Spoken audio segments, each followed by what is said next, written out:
Still a few more points to sharpen our grip on rational egoism. Egoism is not hedonism. This is 3G on the handout. Hedonism is the doctrine that pleasure is the standard of value. Pleasure and pain provide the yardstick of good and bad, right and wrong. If it feels good, it is good. If it feels bad, if it provokes pain or discomfort, it's bad.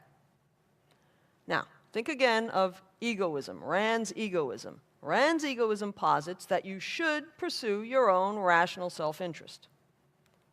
But interest does not equal pleasure. People confuse the two because of the frequent overlap between the self-interested and the pleasurable. Right?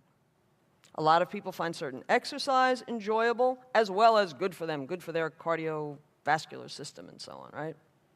Reading a given book could be both enjoyable and good for you. You might learn useful material from the book. It might be a self-help book. It might be a book about investments. It might be the fiction of a good author, and so on.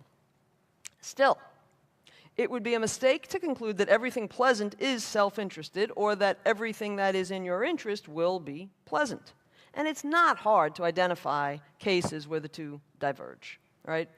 Sometimes it would be more pleasant to go to the party, but it's really in your interest to stay home and study for the exam you have in the morning.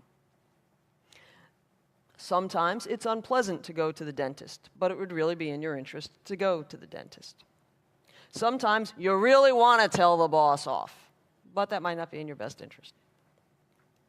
Now, these examples I think are pretty straightforward. This is not a difficult point to grasp. This is not a brain teaser, right? It's easy to get in the abstract, yet in practice, I think, it's a real frequent stumbling block. In particular cases where something is attractive, oh, that would be so much fun or so pleasurable, we often confuse the two and tangle our thinking about what our self-interest really would counsel here. So I simply want to say, beware. You really want to digest this point in the abstract, the fact that pleasure and interest are not one and the same thing, and remind yourself of it when making decisions. Happiness isn't achieved by simply doing whatever you feel like doing, whatever feels nice.